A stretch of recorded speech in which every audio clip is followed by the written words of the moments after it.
Lolli kun dhaabatu baannaan Biltigennaanis, Itoophiyaanis, Oromiyaanis, Somaaliyaanis, Amaaris illee wajji bata. Lolli kun dhaabatu baannaan. Tokko dhabamuun biyya, dhabamuun uummataa, diigamuun uummataa riil haalli amma tuutuudhaan. Lammaffaa yoo akkam jabaata wanti nun beekne kan isaan beekan yoo jiraate sirna abbaa irree haaraatu dhufaa jechuudha. Lachuttuu uummanni keenya fayyadamu. Wal waraansi kun itti fufuu isaatiin diigamuu biyyaatiin diigamuu uummatarraa uummanni keenya fayyadamu. Abbaan irree biraa dhufee maqaa bilisinnaatiin haa taatu maqaa biraatiin dhufuun uummata keenya fayyadu. Kana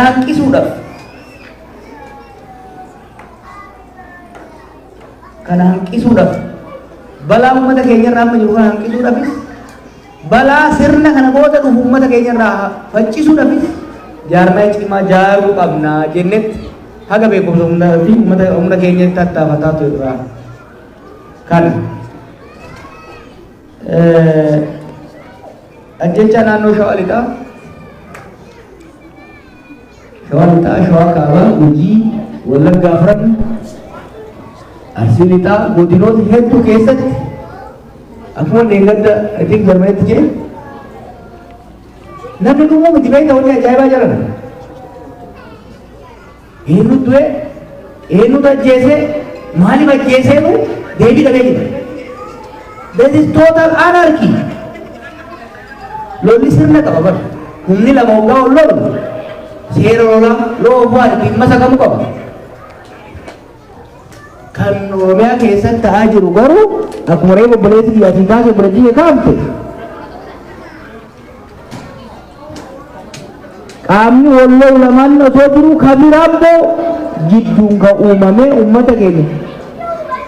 Keessatti warri naannoo sana daddalattanii dhuftan gaggaafadha. There is something really weird going on. Nama keenya jajjabaa, abbaa qabeenyaa jabaa, barsiisaa jabaa, hayyuu jabaa, kana ajjeefama. What is going on? Maaltu godhamu jira? Ka ta'u sirriitti hubachuun barbaachisaa fakkaata. Nuyi waa'ee nageenya kanaatiif kaasofnu lolli dhaabbachuu qaba kan jennu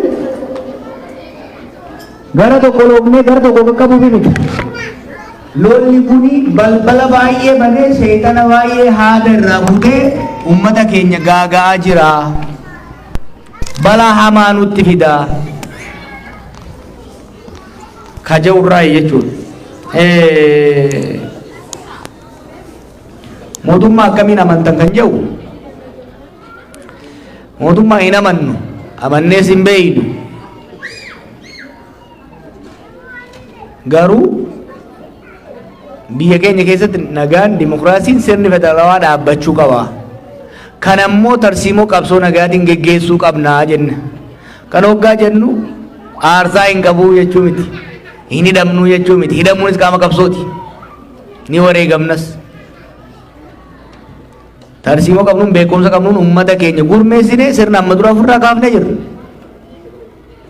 Sirna kanas ni jijjiirra jennee amannanu. Ka jijjiiruu baay'ee nu yaachisu nu. That's not our biggest problem. Nu waa lama. Tokkoffaa bakkuma sirni jijjiiramu sanuu geessimoo faca'iinsa wal fixiinsa hamaa anarkiin kun itti fufu. Lammaffaa san booda maaltu ta'a. Kanaaf of qopheessuu qabna, of jaaruu qabna jennee fuulleffannee irratti deemna.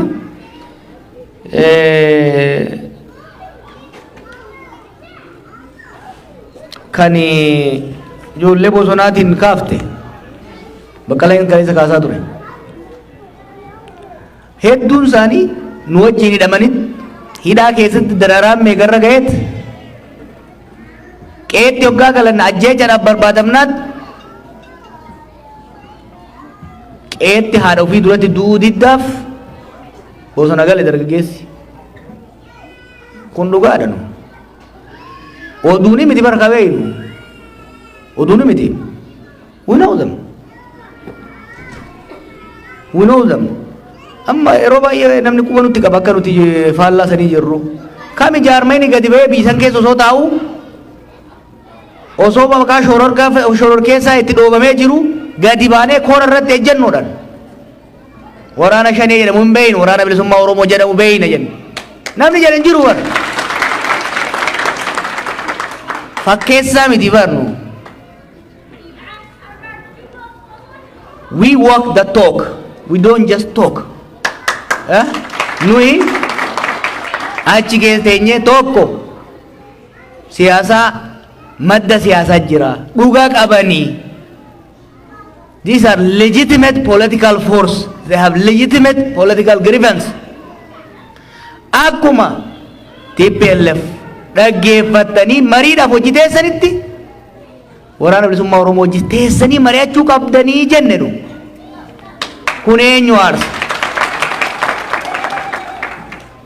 Kora keenya irratti dhageessanii duubiti hoggaa dura ta'an keenyas sankoo osoo hin ta'in riizoluushiniidhaan filannoo keessaayis kaafaa'uun hoggaa ba'u tokko hidhamuu keenya lammaffaa dargaggeessi dhiibamee qawwee fudhatee bosona galee mariidhaan deebuu qabaa jenneeti. Ammas marii biyyoolessaa hirmaattan malee jamee dhiibbaa meeqa godhamaa jira. Humni hidhatee mootummaan wal lolaa jiru kan TPLFis kan OLS kan Beenishaangulis hirmaatu malee nuti hin hirmaannu jenne. Hin hirmaannu jenne.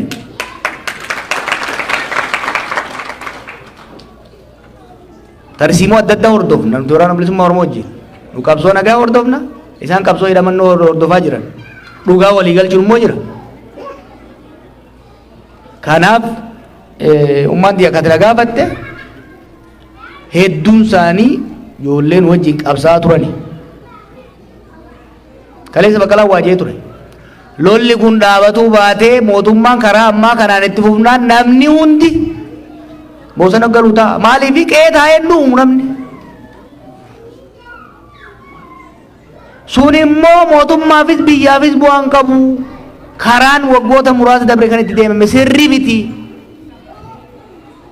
Mootummaafis ummataafis biyyaafis gaagama malee bu'aan irraa bu'ame hin jiru. Gaafa naaf Baqqalaa Wallagga dhaynee Asoosaa dhaynee waachaa booyaa turre aanaa muraasa keessa ture sochiin kun.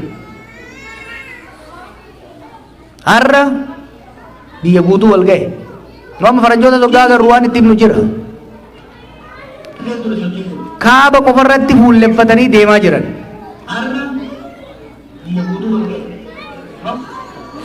Akkuma reefu bakkeen jeetti wanni baay'ee nama gaddisiisu. Mammaaksa Amaarinyaa tokko jira. Maal jaansi gaddaለው ባልሽ የሞተው ወንድምሽ ሀዘንሽ ቅጣጣ ከቤትሽ አልወጣ እንገልቹ ቤት እንደባን ዲሮ ሰልቢና keessa jirra bar dur ormatu nu ajjeesa orman nu hidha nu darra jenna amma keenyuma walafaan garagalee walafaa gutti jira kunurraa dhaabbachuu qaba namni keenya rakkatee jenne kana ka jechaa jirru ka akka itti cabsan baratanii ka jettu ka Oromoo cabsee dagarre ka ofii caccabe malee nu uma waan tokko sodaatina Jawaar ajjeesuu danda'u Baqqalaa ajjeesuu danda'u Oromoo fi Oromiyaa garuu hin danda'amu. Kanaaf baay'ee na yaachisu sun anta san boodatiin na yaachisa. Tooftaan cabsuuf tooftaan xaala'u xilafa'u damsisa'u waggaa lamaan dabre kana biyya damassaste malee bu'aan isiin buufte jiru. Kanaaf nuyi kan jennu mootummaadhaanis humnoota biyya alaatiinis kan jennu biyya damassaste